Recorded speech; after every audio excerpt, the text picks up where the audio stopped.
welcome back for the second day. I hope you had a good time at the reception last night. Before I turn it over to Michael Swain to introduce the next panel, I wanted to remind everybody that if you have not done so already, please try the app.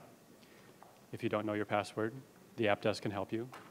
If you don't know the email that you registered with, the app desk can help you. If you need an iPad, the app desk can help you. In other words, please go to the app help desk if you need help. We've, I think, had good results so far with the app and really want to continue to use it and make everybody practice so that when we do the session on prognostication this afternoon, we'll have a good sample. So with that, I'll turn it over to Michael Swain to get things rolling this morning. Thank you, Toby. Thank you very much. Good morning. Thank you all for coming. My name's Michael Swain. I'm a senior associate at in the Asia program at the Carnegie Endowment. I work on primarily Asia and China-related national security issues. And I'll be moderating our discussion this morning. And as you've seen in your program, the topic of this session this morning is managing strategic frictions on China's periphery. This is a vital topic. It's not per se a nuclear topic, but it is certainly related to nuclear issues. China and the United States being major nuclear powers themselves. As we know, China's emergence as a global power and one that is beginning to project not just economic but also military influence, especially in the region, in the Asia-Pacific, poses serious potential and actual challenges, security challenges, to many states on its periphery. And these challenges create dilemmas for the United States, which enjoys alliance relations with many of the countries in the Western Pacific and along China's maritime periphery in particular. The United States is an ally and a partner of many of these countries, and it has acted as security guarantor in the Asia-Pacific area in the maritime theater since the end of the Second World War. So the question here is, how should the United States and its allies interpret China's emerging capabilities in the Asia-Pacific region, both military and otherwise, and its policies towards other countries in the region? How should the United States and these other states respond to Beijing's rise? Is the U.S. rebalance a good response and a good strategy to deal in part with China's emergence as a major regional power? Which sources of tensions could potentially escalate to confrontation and are most in need of active management? These are the kinds of questions that we want to address in this brief period we have this morning. And to do that, we have three superbly suited individuals to engage in a discussion based on their practical experience and based on their knowledge, in particular of Asia and of the U.S.-China relationship. To my right in the middle is Admiral Denny Blair, Dennis Blair. He's chairman of the board and CEO of the Sasakawa Peace Foundation, USA. Denny's an expert on Asia-Pacific policy, and he serves on the Energy Security Leadership Council, the Aspen Homeland Security Council, and the boards of Freedom House, the National Bureau of Asian Research, and the National Committee on U.S.-China Relations. He was formerly Director of National Intelligence of the United States. He also has served as President and Chief Executive Officer of the Institute for Defense Analysis. Prior to his retirement from the U.S. Navy in 2002, Admiral Blair served as Commander-in-Chief of the U.S. Pacific Command, which is when I met him, actually. And to my immediate right is Mr. Kevin Rudd, who served as Australia's 26th Prime Minister. He led Australia's response during the global financial crisis. He helped found the G20 when he was in office. He is currently a senior fellow with Harvard University's John F. Kennedy School. He's undertaking a major research project on the US and China, which is of great interest to me. He's also a distinguished fellow at Chatham House and a distinguished statesman with the Center for Strategic and International Studies. He's also president of the Asia Society Policy Institute. As I think many people also know, he is quite proficient in Mandarin Chinese. The third member of our discussion group is Admiral Stapleton Roy on my far right. Admiral promoted. As you can see, he is not General Zhu Chenghu. Nor is he an admiral. Nor is he an admiral. Try an ambassador, Michael. Yeah, I'll get to that. General Zhu was unable to join us, unfortunately, and surprisingly for himself as well as us. He was unable to receive approval from his National Defense University to travel to the United States at this time. So Ambassador Roy has very graciously consented to sit in for General Zhu and channel the Chinese view on certain of these issues. Many of you know Ambassador Roy. He's a distinguished scholar and founding director emeritus of the Kissinger Institute on China and the US at the Woodrow Wilson Center here. He was born in China, spent much of his youth there. He's also a distinguished former Foreign Service officer. He retired after 45 years in the US Foreign Service with the rank of career ambassador, the highest in the service. His ambassadorial assignments included Singapore, China, and Indonesia. On retirement, he joined the Kissinger Associates here at the Woodrow Wilson Center, a strategic consulting firm, and then joined the Woodrow Wilson International Center for Scholars to head the newly created Kissinger Institute. He's also a trustee. We're very, very privileged to have him as a trustee of the Carnegie Endowment for International Peace. Now, I'd like to just say a word about the format. We have only here less than an hour and 15 minutes now. We're going to use about 40 minutes or so for a discussion among the three of these gentlemen, with myself moderating on this topic. After that, we're going to take questions from the audience for approximately 30 minutes. So, without any further ado, I'd like to start this discussion with the three gentlemen. First, I want to ask a question to each of them and hear their response. I'll begin with Kevin. I'd like him to give us a sense of what he sees as the strategic challenges posed to the Asia-Pacific by China's growing regional military capabilities and its dispute with its neighbors, but particular to look at how this has implications for the political, diplomatic, and economic dimensions of the issue. Kevin. Sounds like the history of the Western novel in 5 minutes, but we'll give it a go. I think number one, and I will dovetail a bit here with Stape, I think, in the absence of Zhu Chenghu, and try and outline how I think the questions that you've just spoken of are seen in Beijing, and therefore how the rest of us respond to what I think is an emerging Chinese strategic view. Number one point I'd leave with this conference and gathering is an observation which I think is generally accepted now, but less so a year or two ago, and that is when we look at Xi Jinping, we're not looking at any Chinese leader like we've had for the last 20 years or so. This is not just a Chinese leader who is significantly powerful. He's at least the most powerful since Deng, and I think it's fair to say is emerging as a political leader as powerful as Deng. And the reason I say that is that it is very important, therefore, to understand that Chinese policy, both foreign and security policy, is at present not static but dynamic. And many of us who are familiar with following the Chinese policy debates over many decades now are accustomed to Chinese shifts very much occurring over an extended period of time and watching slow evolution. That is not the case as far as Xi Jinping's personality or policy predilections are concerned. Secondly, it's to understand, therefore, what his priorities are. And to be very blunt, his number 1, 2, and 3 priority is to retain the central authority of the Chinese Communist Party, which he knows full well has been under deep challenges of legitimacy because of endemic corruption, and also more recent concerns about the party's performance on a range of domestic questions, including the ability to continue to generate high levels of economic growth, and its flip side also, which is to manage environmental pollution in a way which simply doesn't cause massive public reaction.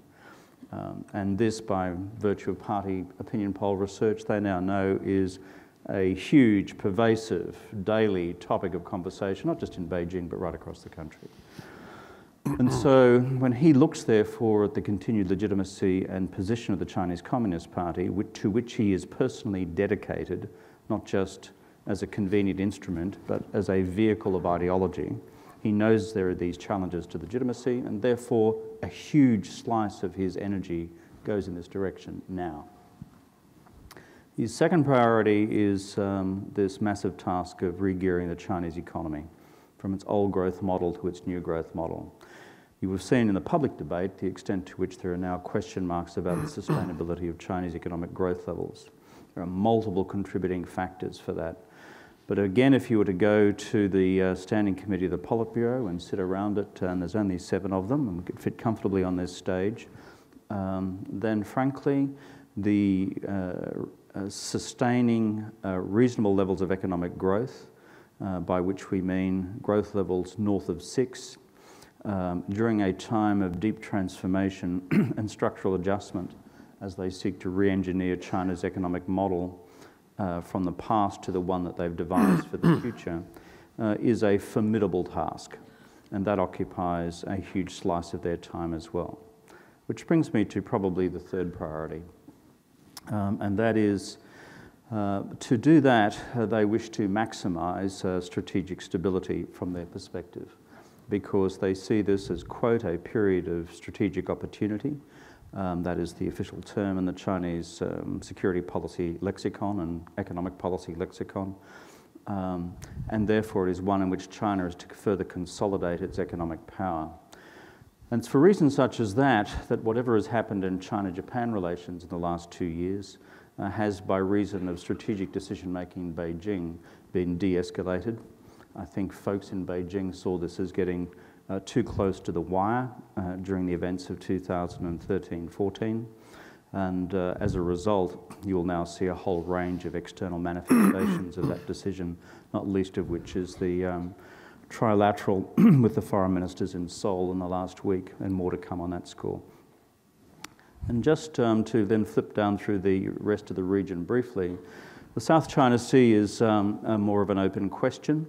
They do not see the security policy tripwire as being as acute there as they have seen it around Senkaku Diaoyudao. And as a consequence, I think you will still see the continued assertion of China's territorial claims, but always with this caveat to fall short of a hot security crisis of one form or another.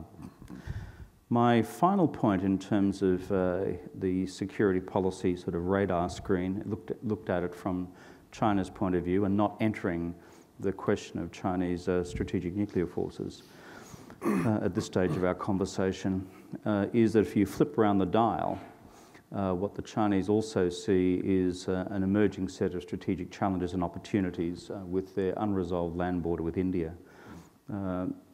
President Obama had a highly successful visit to India in January. Prime Minister Modi heads off to Beijing in May. And there will be an open question as to what China now does in response to what is seen as a successful diplomatic initiative on the part of the United States.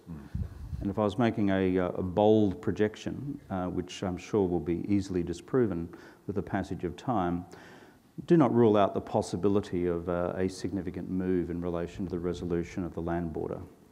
And the reason deeply in the geopolitics of it is that when Xi Jinping looks at the history of how China's strategic environment has been consolidated and made better over the last quarter of a century or more, he's a deep student of his own country's history and his party's history.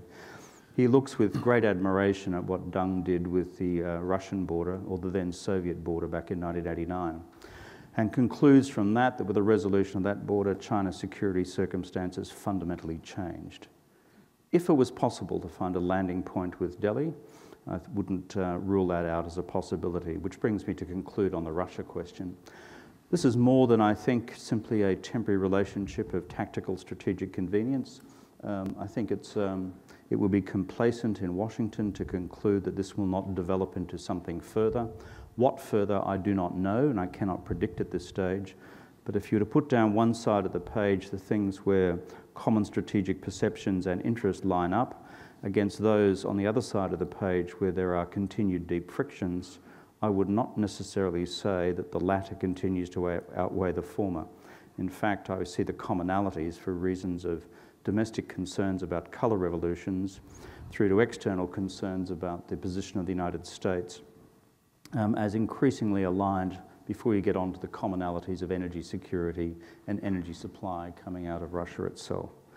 So to sum up, party consolidation first, get the economy right, maintain strategic stability, de-escalate with Japan, continue to assert policy interests in Southeast Asia, and the rest as discussed. But the final point is this.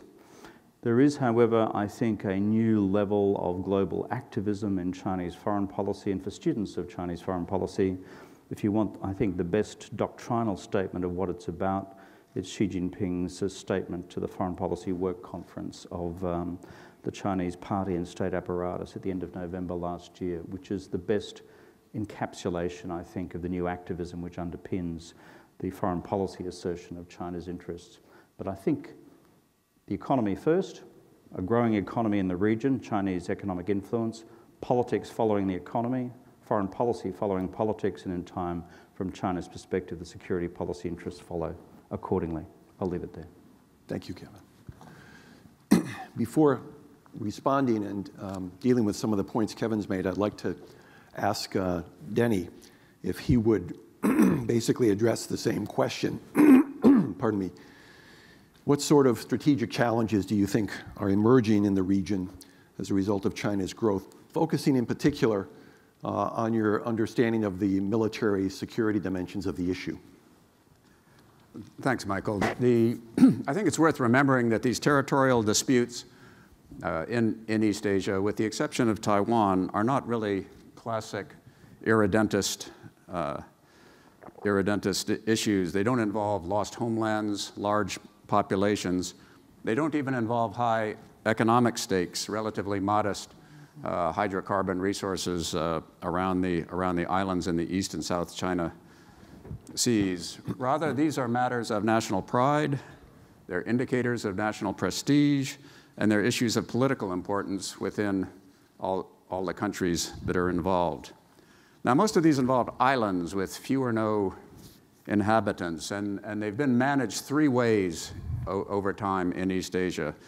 The first way is treaty agreement, 1979, 1990 agreements between Malaysia and Thailand, for example. It's a series of agreements between Singapore and Malaysia over the years. 2014, a fisheries agreement between Taiwan and Japan. So some of these are solved by classic compromise and diplomatic negotiation.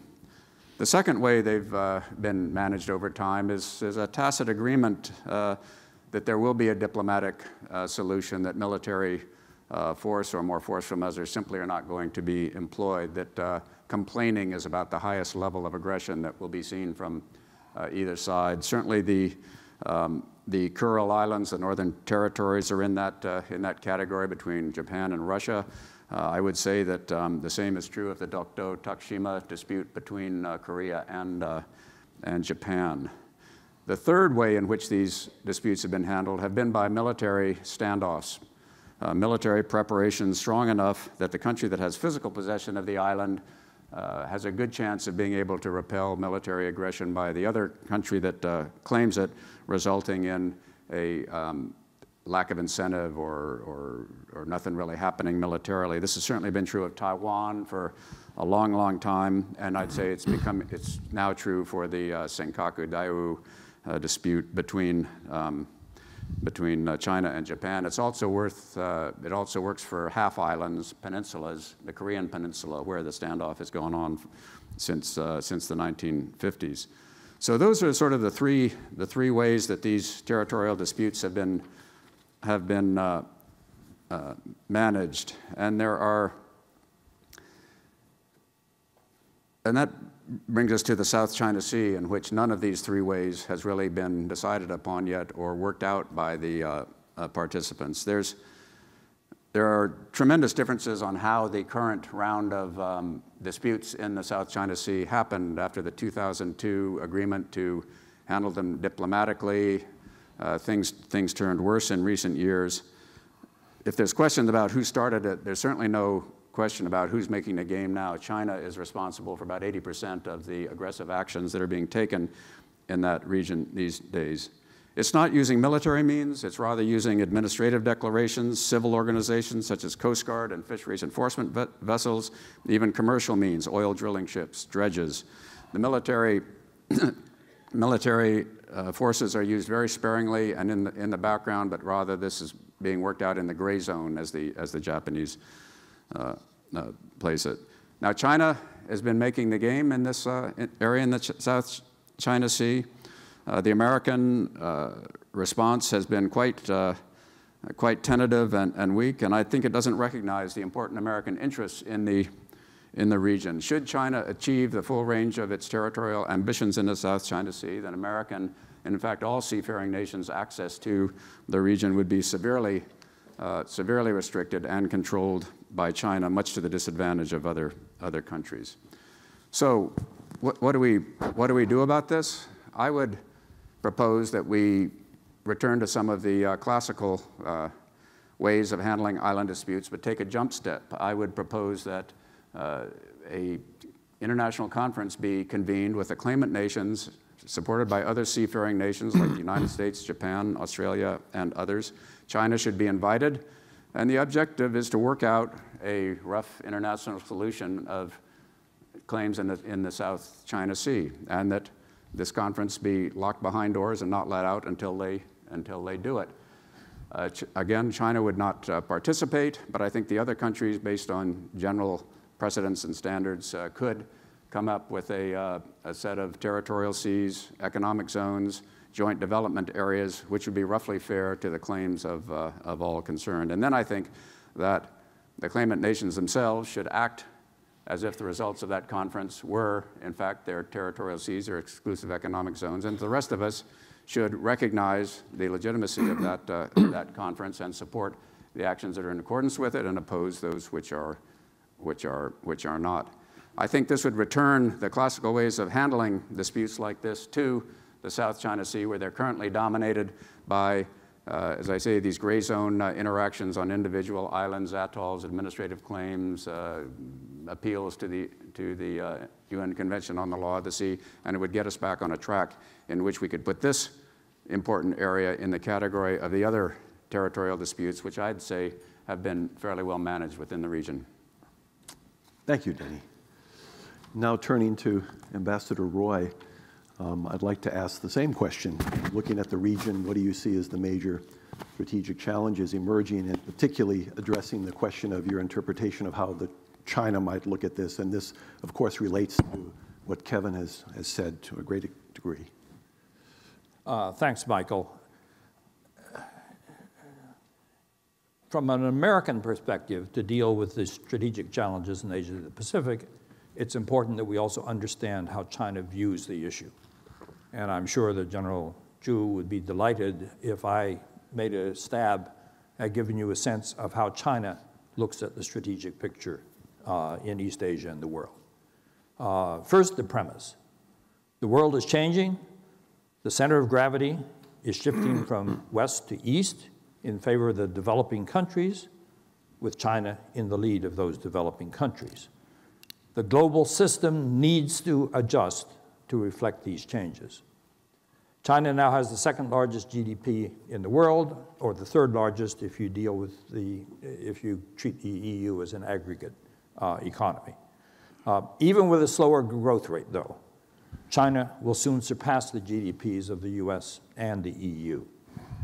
Deng Xiaoping's admonition that the country should keep a low profile and concentrate on economic development was suitable for the first 3 decades of China's reform and openness policies. But that time is past. China now needs the active foreign policy of a major nation commensurate with the country's growing wealth and power. China's interests are best served by buying into the existing global world order, but at the same time it must change that existing world order to suit the changed world conditions and China's own interests.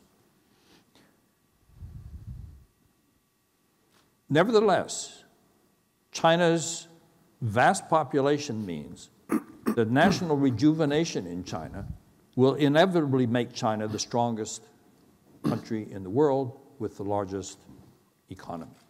This is not a vainglorious ambition. It is simply a natural development given the nature of China's population. China faces numerous challenges. It has land borders with 14 countries and potential security threats from major offshore countries such as the United States and Japan. 4 of its neighbors already have nuclear weapons, aside from the United States. The United States is past its peak, but remains economically and militarily very powerful. China needs a peaceful environment and decent relations with the United States in order to meet its long-term goal of achieving the per capita GDP of a middle-income European country by 2049, the 100th anniversary of the establishment of the PRC. But at the same time, it must resolutely uphold its sovereignty and territorial integrity. But the United States is blocking China at every turn. It seeks to maintain its naval and air superiority over China, thus denying China the ability to defend its own territory. It has been interfering in the Taiwan issue for 65 years and continues to sell arms to the island in violation of its undertakings in the August 17, 1982 joint communique.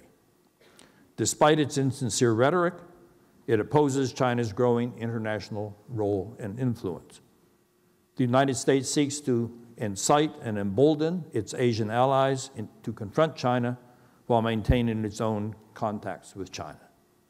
As a result, strategic competition between China and the United States is increasing. The United States first paid lip service to, but is now resisting China's proposal for a new type of major nation relationship that could limit such competition based on the principles of no conflict, no confrontation, mutual respect, and win-win cooperation. China believes that the changed circumstances in Asia require the establishment of new security and cooperation architecture in Asia and the Asia-Pacific. While Asia should remain open to other countries, Asian countries should take the lead in running the affairs of Asia. China's recent proposals for an Asian infrastructure development investment bank and the building of a Silk Road economic belt and a 21st century maritime Silk Road demonstrate that China seeks to promote the economic integration of Asian countries and deepen regional cooperation. The United States should work with China rather than resisting change and seeking to hold China down. So you see that China's perspective on the region is somewhat different from ours. We talk about China's aggression in the South China Sea. From China's standpoint, it has been sailing through these islands for centuries. It was mapping them and naming them at a time when all of the other claimants were colonies of European countries or the United States. Defending your own territory and your sovereign claims is not aggression by any definition. So Americans distort the way that China is looking at the issue from China's perspective. Now, I've been giving you a Chinese perspective. I have, myself, an American perspective. So I would not present the issue the way that I have just presented it to you, but I think it's important to understand how China looks at the issue because it's not an irrational approach. It reflects a way that if you were a Chinese, you might look at the issue as well.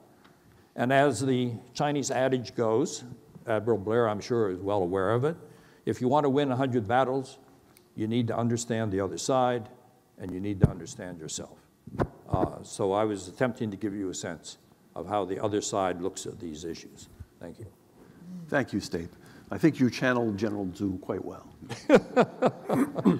I'd like to... It underlines a point as to why we need senior Chinese at forums like this. Yeah. I'll just say to our Chinese friends, it's really important.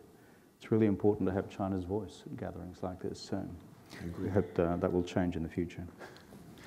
I'd like to take up the point which you've touched on, but we haven't really addressed in any detail, which is the United States and U.S. policy in addressing these issues. Kevin has spoken about different aspects of U.S. policy in the region, relations with India, but I'm interested to understand a little bit more about how you look at the U.S. position in the region today, how you think the United States should adjust its policies, if it should, in the near to medium term to deal with this dynamic situation. Denny has mentioned that he believes the U.S. response in the South China Sea is tentative and weak. So I'd like to get a better understanding of how you characterize the U.S. position today and its policies and where you think they might go as briefly as possible. Kevin, could you comment on that? Yeah, sure. The last thing people welcome is former prime ministers landing in their country and telling them how to run it. So I'll just be a little circumspect in what I say. My friend Gareth Evans over there, he'll be less circumspect later on. Good to see you here, Gareth. One point about the perception of America in the region, and I don't think it's well enough understood here in DC. It's not a political point, it's not a foreign policy point, but it's an economic point. China is the #1 economic game in Asia. That actually is a transition which has been occurring over the last decade. It is now a reality. Therefore, when the region looks at the question of China and the United States, understand the game has shifted. I just need to say that very bluntly and very loudly. Yep, fair enough. It's an objective fact. I'm not seeking to be normative about things, but here is a simple number, which is a global number of how many countries in the world now have China as their largest trading partner? 123. How many have the US as their largest trading partner? 64. If you were to go through the United States, Asia, I think you would probably find China ahead of the United States in every single economic relationship, every single trading relationship as of now. On the investment front, understand this as well, that game is now changing. China is now the world's second largest destination for foreign direct investment. Well, that's been the case on and off for quite some time. China is now the third largest world source of foreign direct investment and rapidly changing.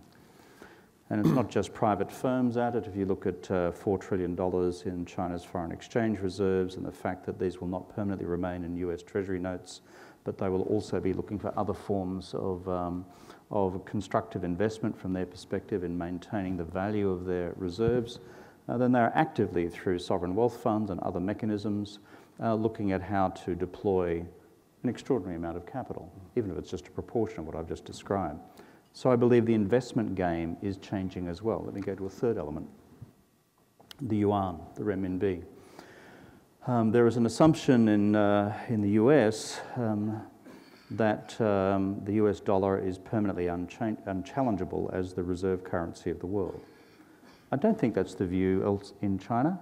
There's an internal debate about that, and certainly led by very sober individuals, including Zhou Xiaoquan, who's the governor of the People's Bank of China, who looks at these things in terms of global long-term macroeconomic stability. But there are ways off any liberalization of the capital account. But if you look at the immediate term, what China has done with now 24 different bilateral currency swap arrangements around the world, and the use increasingly of the renminbi as a currency for trade transactions. The renminbi now accounts for 15% of the total volume of trade transactions around the world. In other words, not intermediated through the US dollar. Now, where does all that go to over time in terms of the currency and capital flows? Open question.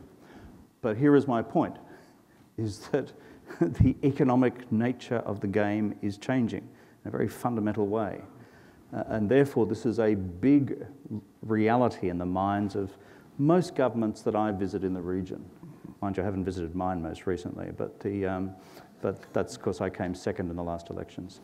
So, so now a point about the framework for the relationship.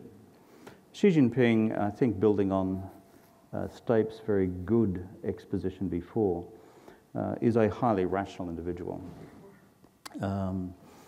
And given what both Stape and I have said about the framework which he brings to bear to China's strategic challenges and opportunities in the region, and the enormous array of domestic challenges he currently confronts, there is, I think, an opportunity to develop what I would describe as a broad common strategic narrative between China and the United States, which is capable of accommodating differences which cannot be resolved in the foreseeable future, maximising cooperative endeavour with the object long-term of using the political and diplomatic capital from the second of those arms to try and, shall I say, build strategic trust step by step. It's not a Pollyanna-ish view of the world. I mean, in terms of South China Sea, everything that we've been discussing here is a real hard-edged national security, sovereign interest question at play. We can't just sort of brush that away in some sort of kumbaya moment. It's just not going to happen. But what I think is certainly in the strategic mind of someone like Xi Jinping, who self-describes, by the way, as a grand strategist. It's a very important consideration, is how, in fact, we craft a strategic framework between the United States and China for the long term, which they can make sense of internally, but which also has utility in terms of managing irreconcilable differences now, building on what is quite an emerging array of common strategic and economic and other interests, and then trust building over time. The framework that I've been working on the Harvard Kennedy School for the last year is nothing terribly flash, but it's basically constructive realism for a common purpose. Realism about the hard stuff, constructive about the things you can do together, with a view to the common purpose being evolved by step building strategic trust over time. It's not perfect, but I think one of the deficiencies at present is we internally, by which I mean the United States here, have a quiet internal narrative about what we think China is up to. They, as General Zhu Chenghu, Stapleton Roy said just before, have a well-developed internal narrative about what they think the United States is up to. I don't see any common narrative at present, frankly, and it is useful to have one if simply to maintain to maximise the prospects of strategic stability for the shorter term, but frankly, I think as a mechanism for transforming this relationship over time. Thanks. Yeah, I would just add on to that, Evan. It is true that that China's economic prowess has made a big difference within the region, but it's a limited region. No country that I know of that I've talked to, with a couple of exceptions, wants China at this stage to be the leader of the general economic system in East Asia. The only respect they pay to it is its economic prowess. So they sort of balance off this figures that you cited with the sort of East Asia they would like to live in, because on top of China's economic prowess is a mercantilist, often oppressive way, certainly of treating their own people and often of treating other countries. Australia itself is in this dilemma of its largest partner being China and its long-term security ally being the United States. So we've never seen this as a dilemma, by the way. We just walk and chew gum at the same time. And well, many others. But I tell you, but there are countries a lot smaller than us in the region.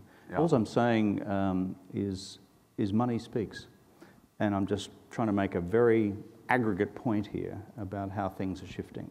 And where it lands, I'm not sure. But if you were looking at it from a classic old Soviet point of view, a correlation of forces. Right. Haven't heard that term since I was in short pants. Then this is shifting in a negative direction from a US perspective. And we need to be simply mindful of that in crafting strategic frameworks for the future. I think that's true, but I don't think that we should extrapolate the last 10 years into the future. As you know, China, and as you said, China is having to go through a tremendous wrenching change of its model. The old assemble products to be sold to the United States and other countries and invest in infrastructure model is dead. And the third plenum was a pretty dramatic case of that. So I think that the future will not be like the past economically. Japan is transforming with Abenomics. China is having to transform. The United States must make an economic transformation. And the question is, who can do that successfully so that the future projections of economic growth become settled in the minds of the countries themselves and those who are observing? And I'm not necessarily sure I would bet on China. Can we roll on that one for 1 second? Just one point on the economy. Yeah, it is an open question how the Chinese economy will land. Right. And my friend at Harvard and Larry Summers, quite a brilliant paper he's put out at the end of last year on the dangers of extrapolation. But we've been warned of the danger of extrapolation with China for the last 35 years, and they've continued to extrapolate quite successfully. Now, the growth rate is coming down. There's a whole bunch of reasons why we're not going to see 10%, 8% growth in the future. The question is how much, right, how sustainable, and will they be able to navigate through? All I'm saying, observing the region in 2015, I may be the bearer of bad tidings here, but this is what's happening on the ground. And in terms of regional economic architecture questions, whether it's on the trade question or the finance front, whether it's the debate about the Asian Infrastructure Bank or whether it's a debate about frankly, the future of TTP or FTAP. Underneath all of that is this massive thing happening, and it's called Chinese trade and investment activity. And even if growth comes down from 8 to 6, and 6 is, I think, the accepted internal, not official, but internal benchmark of what's necessary for social stability. It used to be 8 or 10, and that is still a powerful economic phenomenon unfolding across a whole bunch of small polities. I think the perception is obviously there that China's economy, I mean, many Americans now polled believe that China's economy is stronger than that of the United States. I think in the region there's a perception of that, and perceptions are important, of course.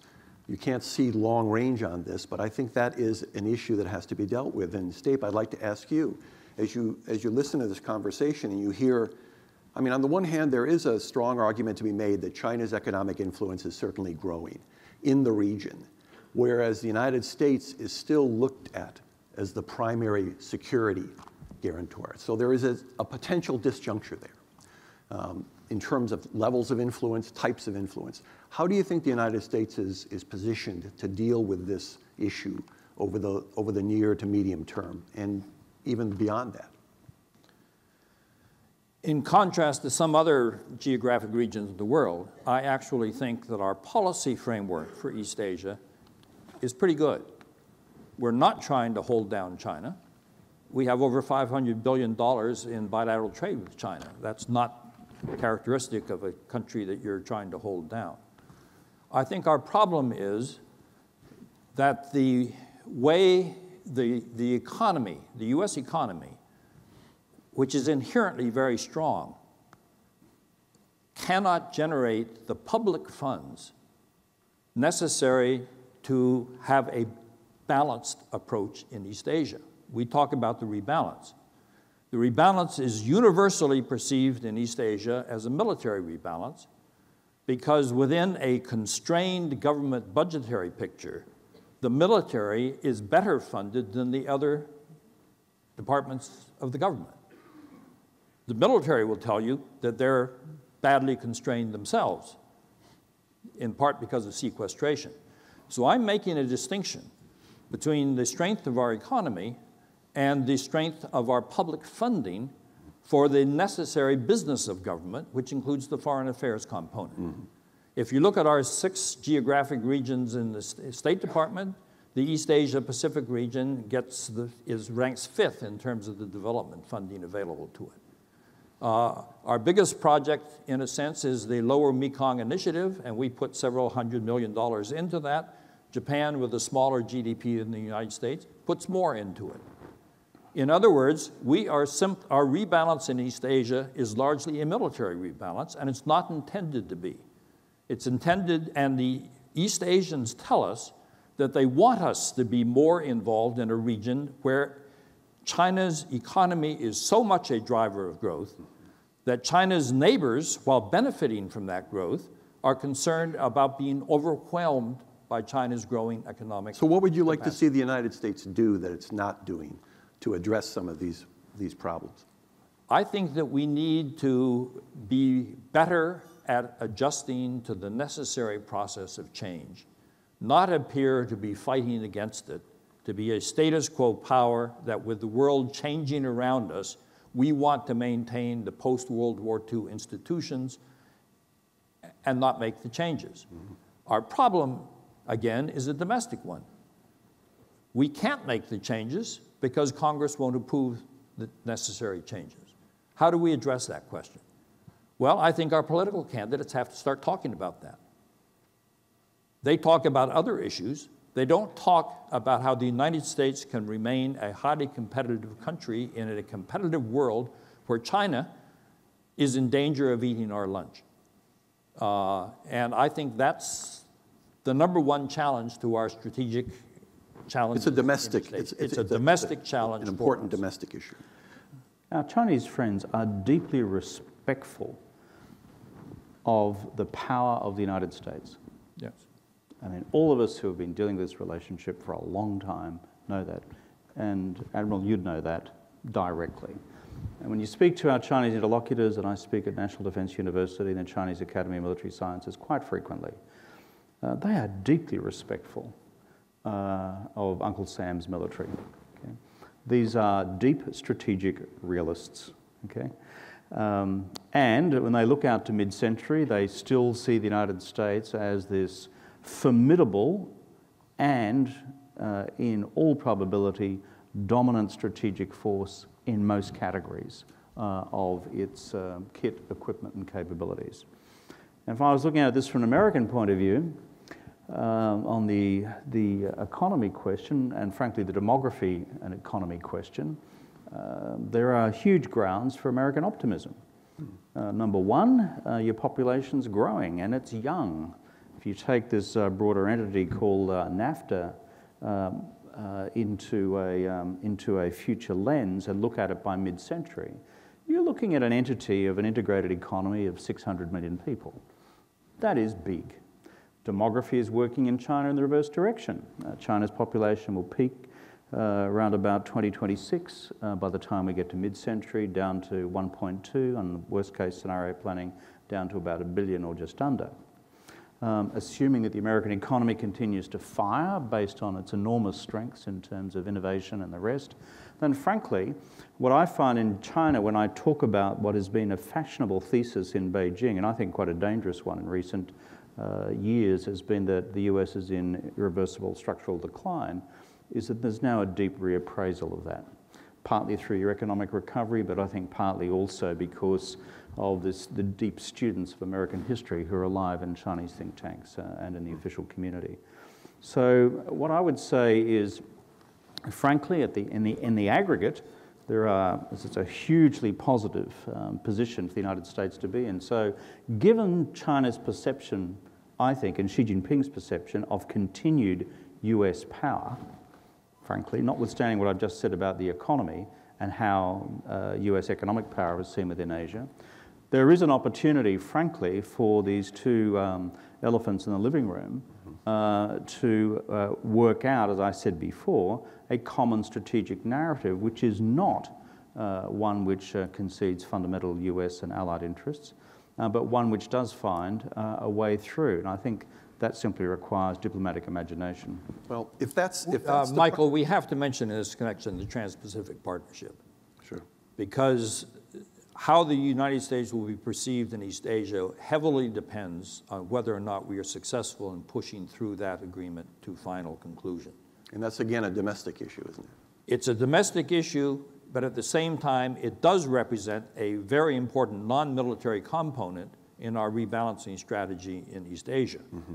And if it succeeds, it actually is something that could be very beneficial to China. Because if China, to push through the domestic economic reforms China needs to remain competitive in a highly competitive globalized economy, it needs the type of high-end trade provisions that are reflected in the Trans-Pacific Partnership. And there are people in China who recognize this, and that's why they're showing interest in this. But if we fail on the TPP, then we are going to have a double whammy to us, where the military will remain the sole major component of our rebalancing strategy, and that's a dangerous situation. We're running out of time. We're already into the Q&A, but I do want to get a very brief commentary from Denny in particular. Get your view on what Kevin said a minute ago about U.S. power in the Western Pacific, particularly as a military nation. How do you look at the United States? Is it well positioned for the future in the Western Pacific? What do you see as the primary challenge to the past position of the United States as what has been the predominant maritime power in that part of the world? Yeah, I think from a military position, we're fine. Any Chinese military attempt to change the status quo of any of these territories that are under dispute by force is an extremely high-risk measure by China, would be defeated with big consequences domestically within China for having taken a chance and then failed. So I think the military balance has been and can continue to be, for as far as the eye can see, something that is not a temptation or a cause of friction. And then I agree completely with both Prime Minister Rudd and Ambassador Roy that the big game then has to do with economic, diplomatic, business, commercial ties, and let the best country win, and that's just fine. But it ought to be done on a basis. I think if we're in this balance point of view, this expectation that China either had surpassed, as some polls show in the United States, or will surpass by X date, the United States sort of has given a competitive, all we have to do is wait and push the United States flavor in China. And if that rebalances it, wait a minute, we're both going to kind of be there for a long time, let's work together, which I think is a necessary political backdrop to do these things. Just very briefly, since part of the description of this whole panel has been how do we move forward in the future? One issue that has been central to the problems in the U.S.-China relationship that many people cite is the whole question of sincerity or trust. Now, people argue as to whether or not that really is that important. National interests are more important, but it's certain at some level, a greater degree of confidence in an ability to reach an understanding of some type in the future will require a certain amount of confidence that the other side, in this case the U.S.-China relationship, is going to follow through on any kinds of agreements. What single thing do you think could best improve the relationship, the U.S.-China relationship, in terms of building trust as we look forward? I think what President Obama... As briefly as possible. Okay, 1 minute. What President Obama did last October, I think, is good. I've been calling for it for years myself, but frankly, these two agreements on the avoidance and management of incidents in the air and the incidents at sea is a very large step forward to, frankly, the possibility of conflict by accident, and the extension of those protocols, as I now see early reporting to suggest that they are, to China's engagements with the other, shall I say, active militaries in the wider region, most particularly between China and Japan. Final point is this. You cannot declare tomorrow in the People's Daily that as of this Saturday, we're going to have strategic trust with the United States. I mean, this is a country with 2,500 years of deep strategic thinking based in Sun Tzu's Bing Fa and 6 other military classics, which basically says never trust the other bastard, okay? Okay. And by the way, when I read von Clausewitz and the rest, frankly, there is a Western canon which says exactly the same. So guess what? Both traditions are pretty pessimistic about human nature on this question. Therefore, my realist response to all that, but with a little tinge of liberal internationalism to one side, is how do you build strategic trust incrementally over time, step by step? And I would simply take one matter at a time. And the virtue of the outcome with the President's visit last November is you got the first of those steps. I can outline about 6 or 7 others which should be taken, but all within a framework of what I describe as constructive realism for a common purpose. Denny? I think strategic trust is highly overrated. I thought you'd say that. I don't think you need it. I don't think you're going to get it. I don't think you're going to get it between the United States and China. I agree completely with Prime Minister Rudd that you just work it out an agreement at a time based on realistic expectations and enforceable and verifiable things that you're doing, and you move forward. Steve. I'm a little bit more optimistic than Admiral Blair in terms of how you deal with it. That's not hard. Because as a diplomat, I put the burden on the military side. The real problem that's driving the growing strategic mistrust between China and the United States is the fact that China is building up its military based on the premise that China needs the capabilities to defend itself. And that's beginning to impinge on our ability to maintain the credibility of our alliances in East Asia, which are necessary to remain credible if China's rise is going to be a peaceful one. So the question is there some way in the future to enable two powerful militaries to coexist in the Western Pacific in ways that don't constantly drive an arms race and a strategic rivalry? So you have to deal with the military component. But in my judgment, it's impossible to deal with it as a purely military question. So you have to deal with it as an issue of grand strategy, bringing the political and economic component into it. Why is the political important? Because when we had our breakthrough to China in 1971-72, all of a sudden, China's assets that had been part of the hostile forces arrayed against us became positive assets in our competition with the Soviet Union. In other words, the very same assets changed because of a change in the nature of the political relationship. So to build trust, you have to deal with the military component, but you can't solve the problem within the military component alone if you aren't building a political relationship in which you don't see each other as having the intention of aggressing and infringing on the vital interests of the other side. Great, thank you very much. I'm very sorry we've eaten into the Q&A, but I thought this was an interesting and valuable enough discussion to have us do so. I'm not quite sure about how we proceed in terms of, I think I will select the people. Please be brief as possible. Identify yourself. We're talking less than 1 minute, and we need questions probably addressed to anybody on the dais. Thank you. Yes, sir.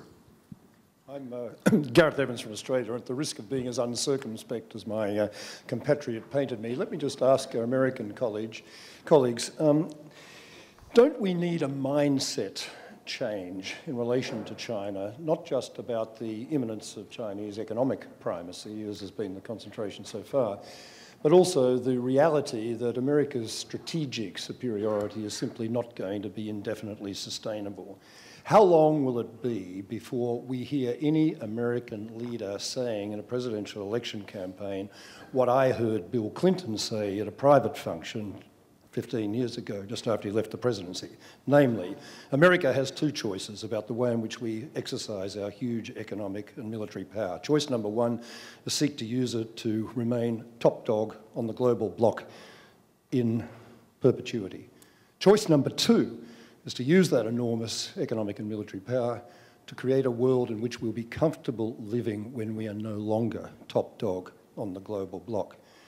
My experience is that that kind of language is just not usable language in the American political scene. But if it was used, it seems to me it would be enormously helpful in creating the kind of environment we all want to see for the long haul with China. Could the American colleagues please comment? You know, it's interesting. I was the commander-in-chief of the Pacific Command at the zenith of American power when we were the hyperpower. And I got to tell you, it didn't feel very hyperpowerish. I mean, the rest of us felt that way.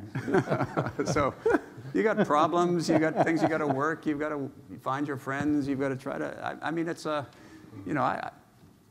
maybe the PR side of it has to use words like you were talking about, but the practical business of exercising your military, economic, and diplomatic activities in a region is pretty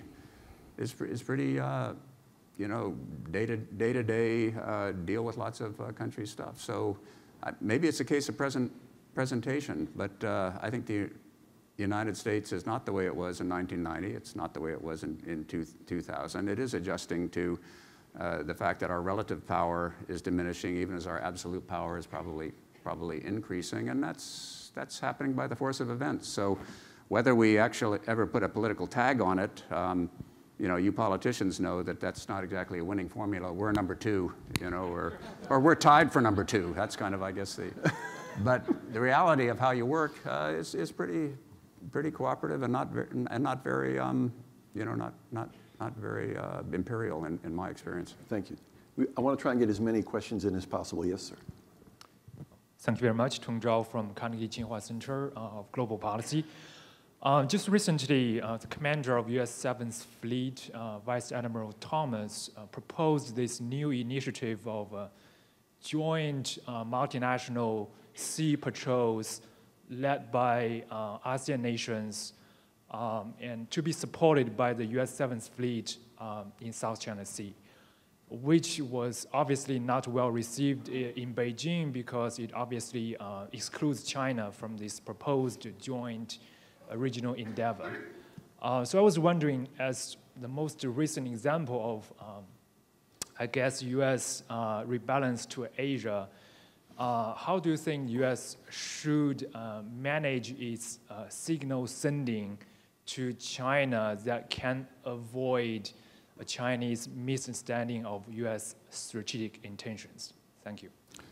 I think that's a question both for Denny and for Stape as well. Well, I mean, China was invited and participated in the Rim of the Pacific exercises last year in Hawaii, the largest naval exercises. I would think that Chinese participation in exercises in the South China Sea that involved a lot of seafaring nations, both in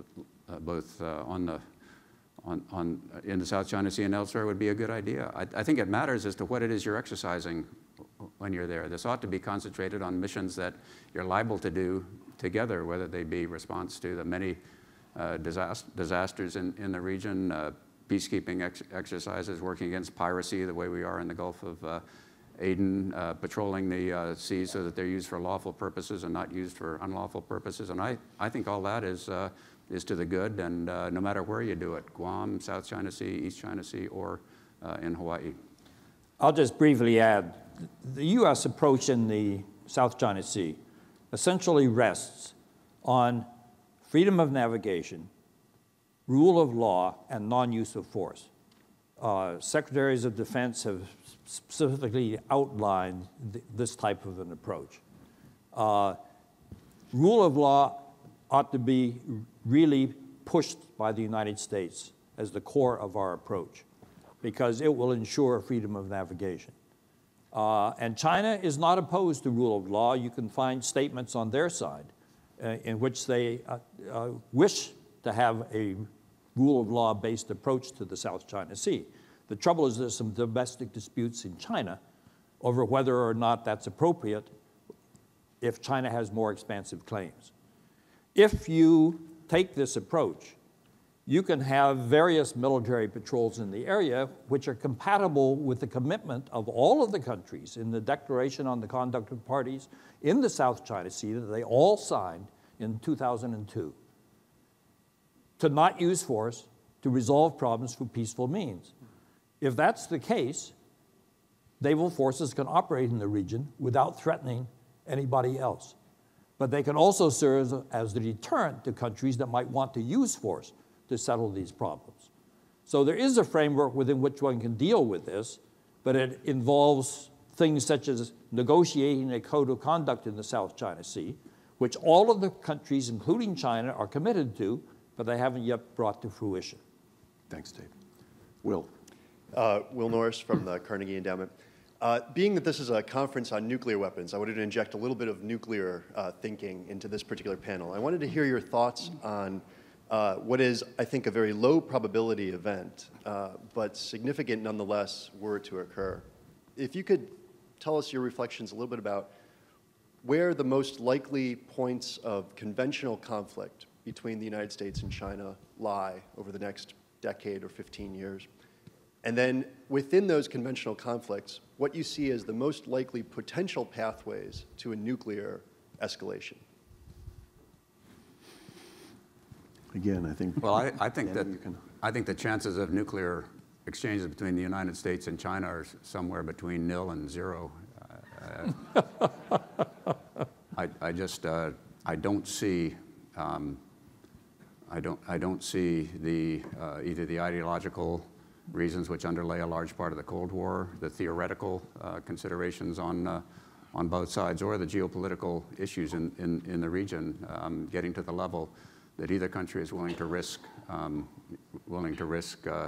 the destruction of a retaliatory strike in order to solve. It's just incomprehensible.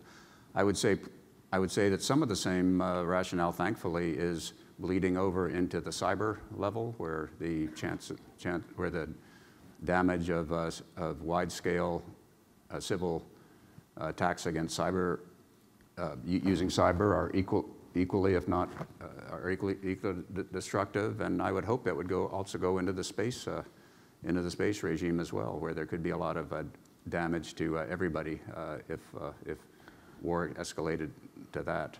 And as I said, on the particular issues that are between us, we've sort of worked out military standoffs, which make the initiation of conventional war not worth it for either side. So I don't think we're going to get into a war with China, much less a nuclear war. I think there's huge wisdom what the Admiral has just said. The Chinese doctrine, nuclear doctrine of non-first use, is so deeply entrenched within the political and military establishment in China that it's almost biological. So that's the first point. But can I just say a very smart way to entrench that for the future, given that I'm in Washington, is please get the Senate to ratify the Comprehensive Test Ban Treaty. Just please, please. Could we throw the Law of the Sea Convention in also? And before you go on to that state, I bit my tongue when Americans said the Chinese are doing well and observing elements of international maritime law. Would you please get the Senate to ratify UNCLOS? And when you're at it, get the Senate also to think about China's quota at the IMF.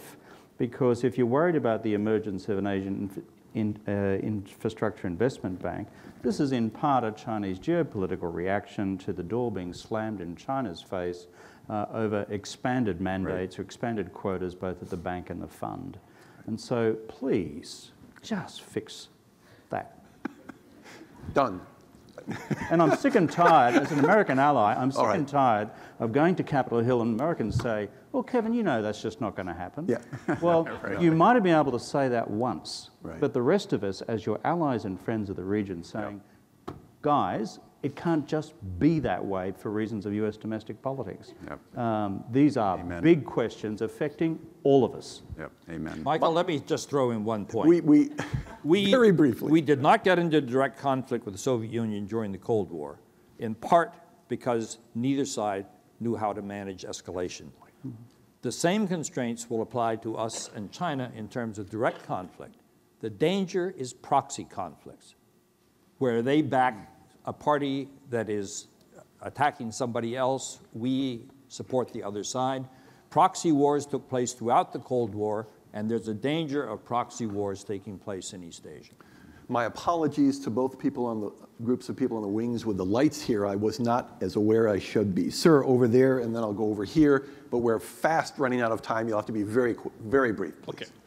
My name is Zafar Jaspal, and I'm from Pakistan's university, Qaeda University. My question is very straight to the Dennis Blair. Admiral, you have talked about the rebalancing, and we have heard these kind of the things. In this changing world, is the United States is going to rely on its allies in this region, especially when many of the United States strategic partnership in the Asia has a big economic interest with China, like 80+ billion. I am talking with reference to India.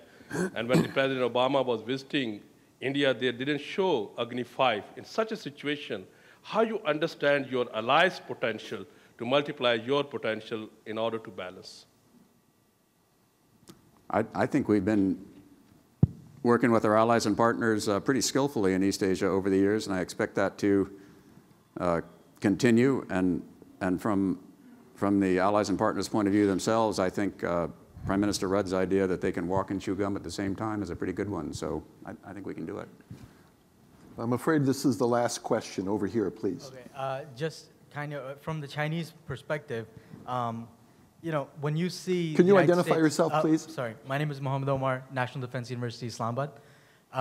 From the Chinese perspective, when you see defense trade or defense deals taking place with India, the largest Chinese neighbor, and maritime deals taking place, isn't that seen as a challenge by the Chinese to their regional growing influence? And secondly, Prime Minister referred to the Chinese-Russian alliance as a strategic alliance. Do we see that I didn't growing? use the word alliance. No, he didn't say. Oh, sorry. He didn't say. Well, do we? If the disputes continue between China and Russia with Japan and the territorial disputes, do we see that expanding, that alliance, or do we see an alliance taking place? Well, these are big questions for which we have zero time. Can anybody make a very brief comment on either of those two questions? If not, we're going to have this off to the side. I think the point to be made is that there is a new dynamic. I think Asia and the world in general is much more a network than it is the old hub and spoke. And to this extent, Gareth, I think it's true. The United States does not sit like the spider in the center of the web and just send signals out. It's a much more complex relationship involving cross relationships, which are in many cases as important as the relationship with the United States. So I think that the United States is going to have to get into the game of there being many power centers, many different, more subtle ways of operating than just sitting in Washington making a policy and then telling each of our allies or partners what it is. Thank you. Thank you. This year's September summit between President Obama and President Xi Jinping is highly significant. It's the third in terms of summits since this new Chinese president's been in. It's the first official state visit. Make the most of it because in the Chinese system, I go back to my very first comments here today, this leader has, I won't say unprecedented, but near unprecedented political authority, and if new strategic frameworks are possible in areas where you could build some strategic trust step by step, as Deng Xiaoping used to say, 摸着石头过河, across the river by feeling the ways stone by stone, and this is the opportunity to do it. Yeah. Great. Well, on that positive note, we have to conclude this session. Please join me in thanking the panelists.